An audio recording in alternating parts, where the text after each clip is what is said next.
Hello everyone, this is Mozart. Yesterday, Bitcoin basically touched the mark of $94,000. On some exchanges, it didn't touch everywhere on the futures, but somewhere it did.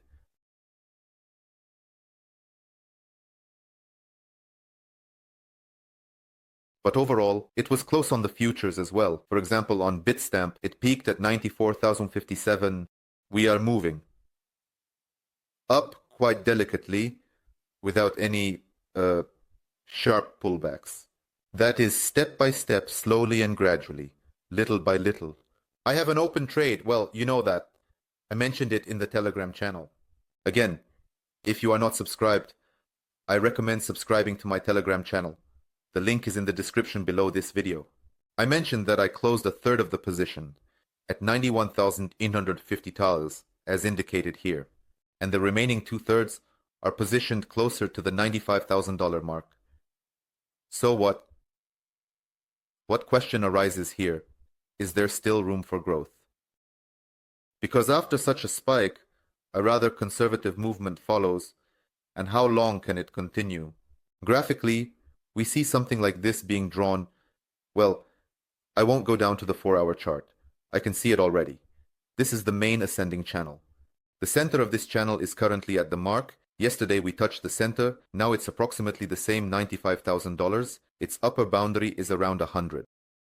Here is the potential movement that Bitcoin can have at 95 to 100 before some more or less significant correction. Where could a significant correction occur? A significant correction could be to the previous ascending channel, in this case, this green one. That is, well, perhaps either like this, or in some manner, somehow like that. In which case, the correction could be, say, from 10 to 15–16%, which is not catastrophic in principle. Not small, but not catastrophic either. Moreover, we have been growing for a long time without any serious corrections. But this is also normal after such a long sideways movement. As a reference for the current movement, I won't risk and set the target at $100,000 for the remaining two-thirds. Will it reach or not? I don't want to guess. I have certain one-to-one ratios. Yes, I try to maintain the profit I want to take from the trade, and that's it.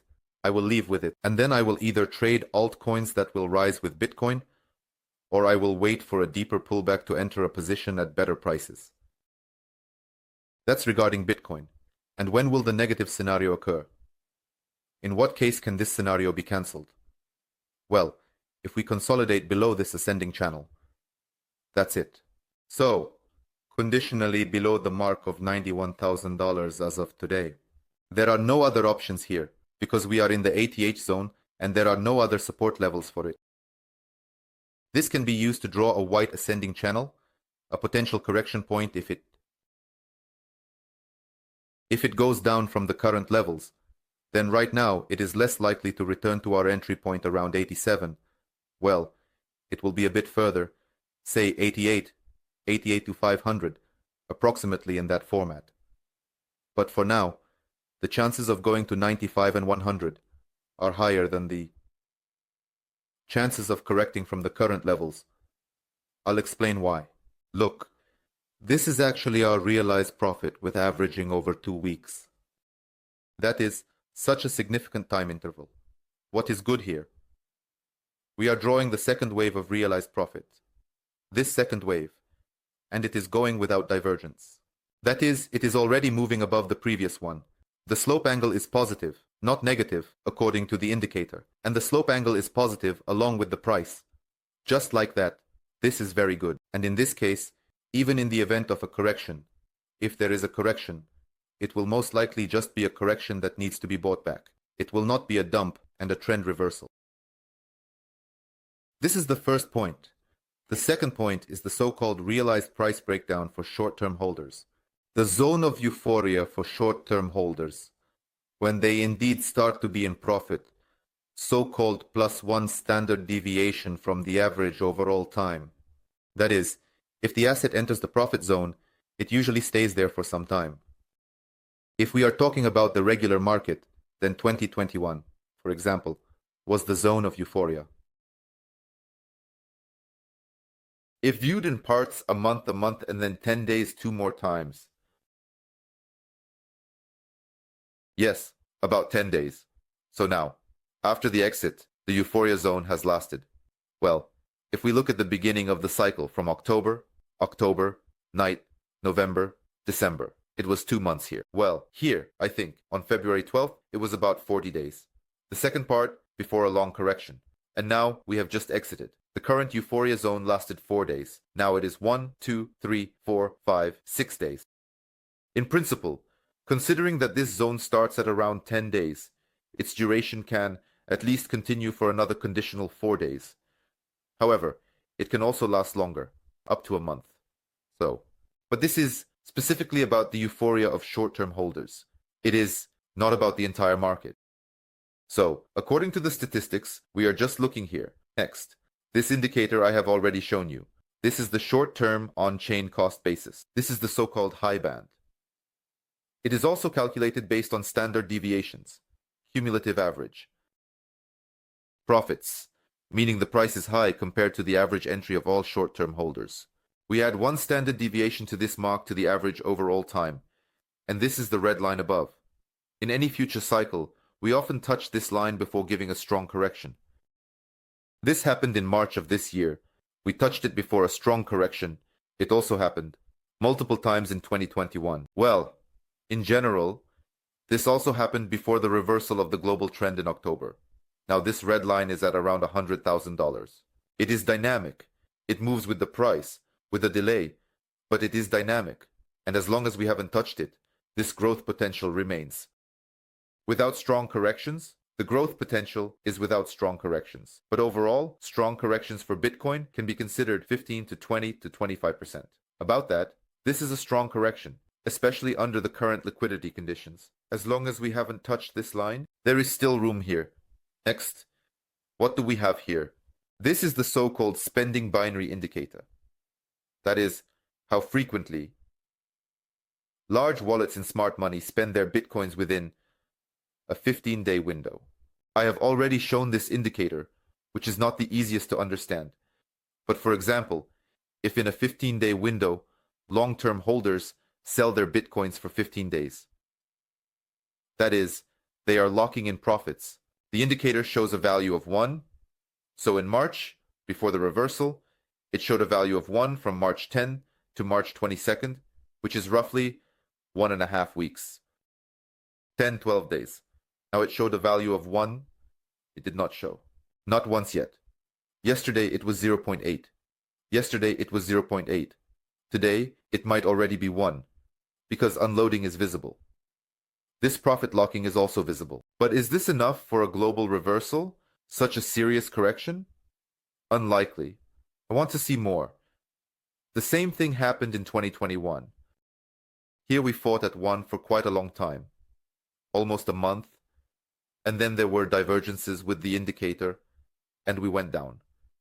So here it seems like what is just beginning, this zone of extremes, so to speak.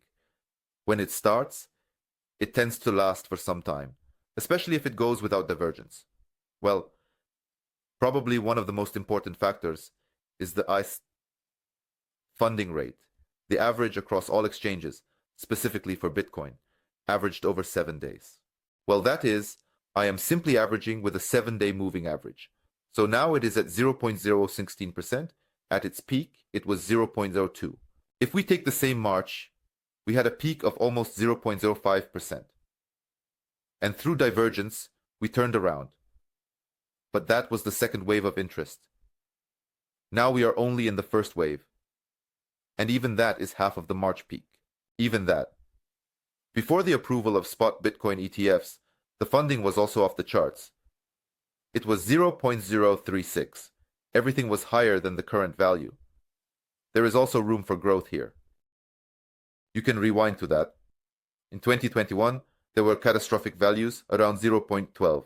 This is even slightly 3 times higher than the value in March. So, there is potentially significant room here for building speculative interest in general. Here, and these are the main metrics that I just wanted to show you. So, in conclusion, what overall conclusion can be drawn? The targets for Bitcoin remain the same, probably before a strong correction, at $95,000 to $100,000. we'll see how it reaches those targets.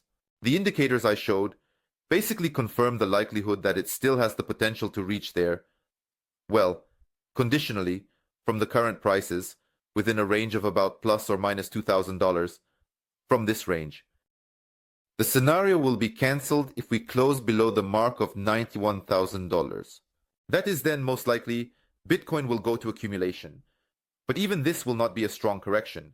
It will just be for accumulation. We will go like that. And then we will head towards those very 100,000. Basically, nothing will fundamentally change. It will just show a more or less significant correction from the current levels. Well, what does significant mean? By 6%? I don't know. Something like that. If it doesn't go from the current levels to 95, 100. But the probability of this scenario of going to accumulation is now lower, based on the indicators we have. That's all. The deal for Bitcoin is relevant. The deal for Ethereum is relevant. But Solana has not been bought back. Solana did not reach the limit there. Regarding Solana, it was 284. We didn't quite reach it. Solana is probably already forming some kind of divergence. Although it's a rather conservative divergence, you can still slap it and slap it. This is an unexpressed divergence. It is conservative. Moreover, the indicator does not confirm this divergence.